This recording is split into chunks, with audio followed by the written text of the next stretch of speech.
There was a time when the Big Mac globalized the world and it just told everyone that fast food was the way to go to get a quick snack on the go. You know, we brought Steven onto the show because he's the quick way to become a Mormon. So wait, you're saying I'm the Big Mac of Mormonism, meaning I'm full of calories and, excessive, unhealthy, Maybe fat just and excess so forth. doctrine. Esoteric, Oh, okay, yeah. gotcha.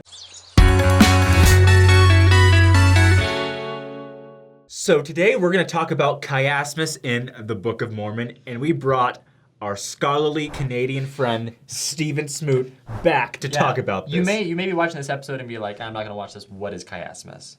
You might be like, I'm not going to watch this. What is Stephen Smoot? Wait, who? It's like the Three Stooges. Keep Explaining going. who I am? You have to Come on, rule come of on. thirds. Say Come something on, silly. the third one. Thank you, come again? I got nothing. Anyways. So, Stephen, just to give us a little rundown, what is chiasmus? So, chiasmus, the most simplest definition is it is inverted parallelism. Y'all got that? Thank you. I'm out of here. Yeah. Most simplest. No, but really though. Okay, so here's the idea. So you have parallelism. Parallelism is a ubiquitous poetic and literary feature. Can you speak English? Ubiquitous is an English word. Yeah, but it sounds Look it up, ubiquitous. Ubiquitous? Yeah. Look it up, ubiquitous. You son of a Hey, now. ubiquitous. I don't know, is that what you're This saying? is a PG. This is a family deal. I didn't Kwaku. swear. I said ubiquitous. No. Son of ubiquitous. So chiasmus, very simply said, is inverted parallelism, and here's what that means. Simply said. Simply said, yes. So parallelism is when you take some sort of an element, either a word or a theme or Uranium. an idea. It can be uranium, but the ancient Hebrews didn't know what uranium was, so probably not. But I like your thinking about it. Elements. So what they'll do is they will sort of poetically express these elements, but they correspond to each other in some significant way. There's like a thematic link or a linguistic link of some kind. So you can have similar words or phrases show up, and it's a form of poetry. A chiasmus is inverted parallelism, where you poetically list a series of ideas or expressions or thoughts, and then you reverse that order and repeat it. So you have the order, and then it's reversed, and you repeat it in reverse order, okay? Yeah. And the name comes from the Greek letter chi, which looks like an X, because if you plot this, Yeah, it like looks... the berries covered in chocolate. Yes, Yeah, Kwaku, acai that's bears. right. Right. Acai bears. You're I acting see like you don't know what a yeah. chiasmus is, Kwaku. Do you know? Yeah. I don't know things. So basically, it's A B C C B A. Correct. Wow. There you go. So if Ian were to make a chiasmus, it would be, one who wants to be successful should go to Cubby's and eat Chicago beef, because Chicago beef is the epitome of success. That would be a very simple chiasm, yes. Yes. Well done, Great. Ian. Thank you. 3 cheers for Ian. There's lots of example of chiasmus in the ancient world, in the ancient Near East, as well as in ancient Mesoamerica for that matter. Is chiasmus used in the Old Testament? It is. Tons of chiasmus in the Bible. Yeah. And the point of a chiasm, or the point of using chiasmus, is you have a central focus on something that everything else sort of pivots on. Okay. And so you can have whole books of the Bible or sections of the Bible that are structured chiastically around a certain focal point in the text, in the narrative. Yeah, I'd say in the Book of Mormon, the main focal point of these chiasms, or chiasmi, Chiasms, there's all sorts of different ways to say is it. Jesus Christ or the atonement. That's very often, the main focal point. But like, why is this even important? Why is it important that we recognize why this are we- chiasmus? Yeah, why does everybody care, right? Yeah. I mean, it's just this weird ancient Greek thing. Well, here's the thing. First of all, chiasmus makes a text beautiful. People that see chiasmus and they understand and they see the structure, it brings focus and attention and beauty to the text. It can help us understand what the author wanted us to get out of the text. And so, if for no other reason, it works great as giving literary beauty and depth and sophistication to the Book of Mormon by understanding that there is a structure to this text and there's a poetic structure and that there's poetry in the book. So why is it important that we're talking about chiasmus in the Book of Mormon? Like, what's the validity there?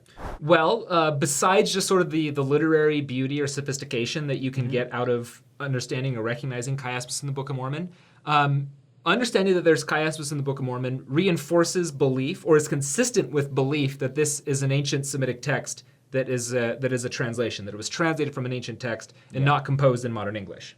Okay. I think, didn't Jeffrey R. Holland recently say something along the lines of evidence helps belief flourish? Yes. And I think it's really interesting that lots of people say, oh, well, the Book of Mormon, I need to see more physical proof in order to have my belief flourish, right? And I think lots of people are rooted in logic. They really just want to see why the Book of Mormon is true. And the Chiasmus, if there is anything to show why the Book of Mormon is a beautiful ancient text and something that is worthwhile to grow closer to the Savior, the Chiasmus is the reason why we should use this evidence to flourish our belief. Absolutely. Did I just use a Chiasmus in?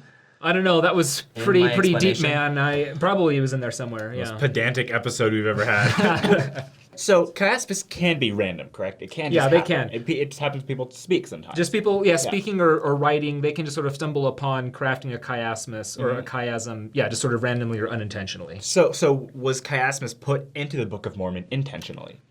That's a question many people have wondered, and some have disputed whether chiasmus in the Book of Mormon is intentional or not. And the best evidence I've seen, or the best scholarship I've seen on this, argues very strongly in the affirmative, that the Book of Mormon is in fact intentional in its use of chiasmus. I mean, there are a lot of non-member scholars that even say this. Yeah, in fact, there's been a whole field of scholarship done on chiasmus.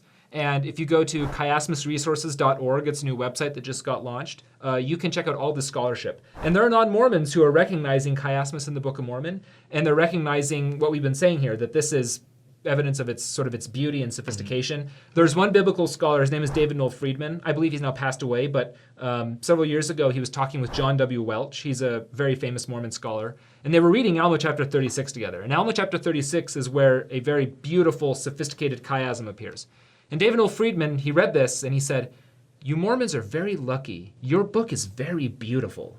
Right, so this is getting wider recognition now, and you can check out that resource, chiasmusresources.org, and sort of read the scholarship for yourself. So just to be clear, we're not saying the Book of Mormon is true because there's chiasmus. We're saying if the Book of Mormon is true, it makes sense that there would be chiasmus in it. Yeah, that's right. Yeah, because the Book of Mormon starts with an Israelite family, and so a chiasmus is a part of Hebrew literature, it's part of absolutely. poetry, so for them to use a chiasmus is actually very close to the truth. It was not very far from the truth. No, it's exactly what we would expect. If we were expecting this to be an ancient literary text written by ancient Hebrews, it would be weird if there weren't chiasmus, right? Yeah. Like if we didn't see this feature, that would be alarming. But the fact that it is there, as Kwaku said, it makes it consistent with belief in the Book of Mormon as an ancient text. A counter argument that someone could throw at you is that Joseph Smith could have just written chiasmus for the Book of Mormon. Yeah. Well, some have made that claim. Some have said that he was just sort of this literary genius, right? And that he was able to get this in here.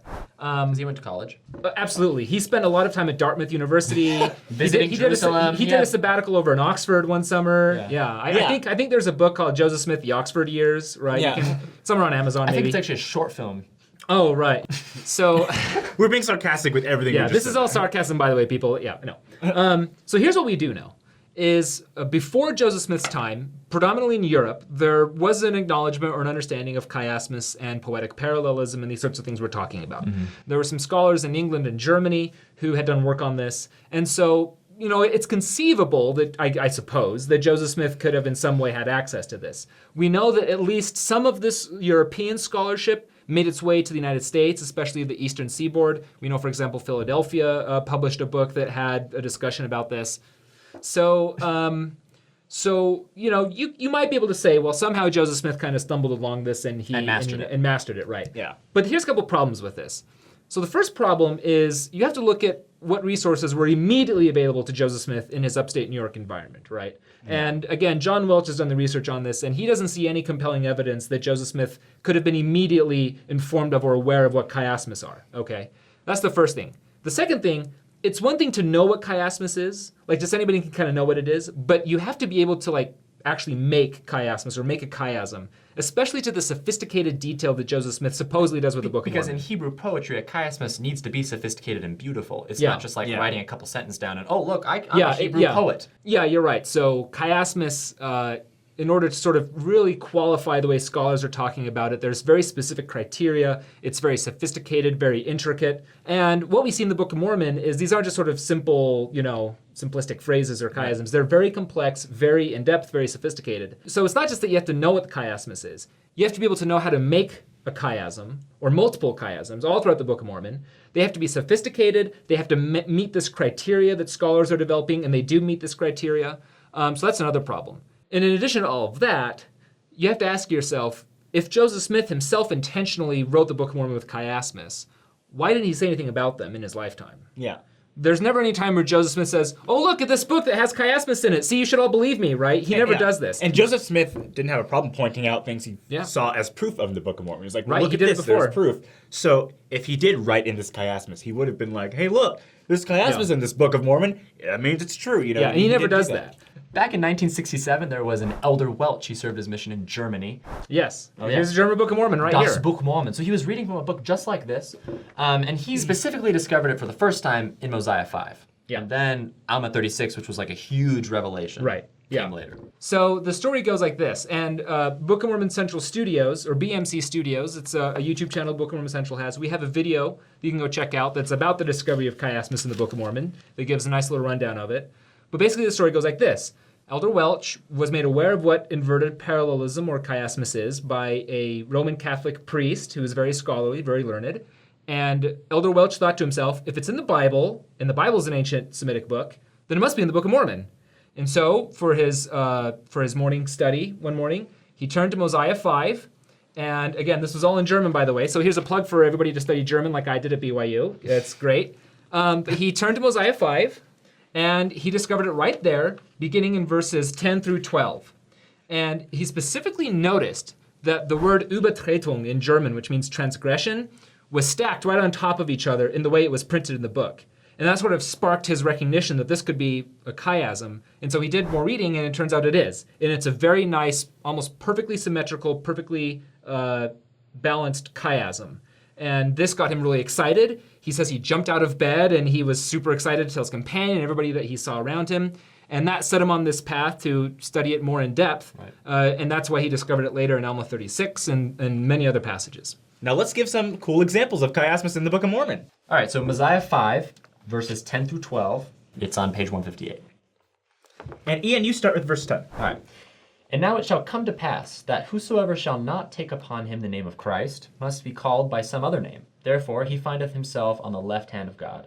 And I would that ye should remember also that this is the name that I said I should give unto you, that never should be blotted out, except it be through transgression. Therefore take heed that you do not transgress, the name be not blotted out of your hearts. I say unto you, I would that ye should remember to retain the name written always in your hearts, that ye are not found on the left hand of God, but that ye hear and know the voice by which ye shall be called, and also the name by which he shall call you. So yeah, there's a perfect example of a sort of perfectly symmetrical, balanced, classical chiasm, you might be able to say. It meets all these criteria that scholars have sort of come up with for describing how to define a chiasm. It's featured prominently there in the text. It has a very specific direct purpose. Yeah. And so this was just the beginning for Elder Welch.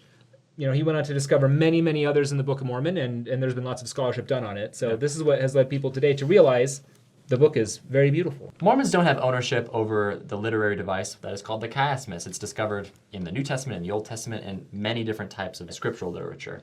So the fact that it's in the Book of Mormon means it's just in line with ancient texts. Yeah, pretty much. And that it's a really beautiful, awesome book, and that you should read it. So at the end of the day, we're not saying the Book of Mormon is true because there's chiasmus and you should go look for all the chiasmus and be like, look, it's true, I have to be Mormon. We're just saying, read the Book of Mormon. We have a testimony of its beauty and its truth and how it can draw you nearer to God. And if you found this episode interesting, I think you should look up Book of Mormon Central. You should look up these different scholarly articles that talk about chiasmusresources.org. Yes. That's the place you want to go. You should go straight there and check it out, because when you have evidence that is internal like this, that comes straight from the book, it helps your belief even stronger. You know? Yeah. So, people in Reddit love you. They do. Yeah. I'm a star there, man. Shout out to all my Reddit homies out there. Love you guys. Yeah. You're the best. Thanks for watching, guys. Be sure to like us on Facebook, subscribe to us here on YouTube, click the little notification bell. You should check out Instagram. You can follow us. And Twitter. The Mormons is on Twitter. They're great to follow on Twitter. Funny tweets. We have funny tweets. You have quality tweets. Quality tweets. Very good tweets. The best tweets. No one has better tweets. No one has better tweets. I love my Twitter. I love my Twitter. I love Twitter people. I love Crooked Hillary's not as good at her Twitter. Nasty woman.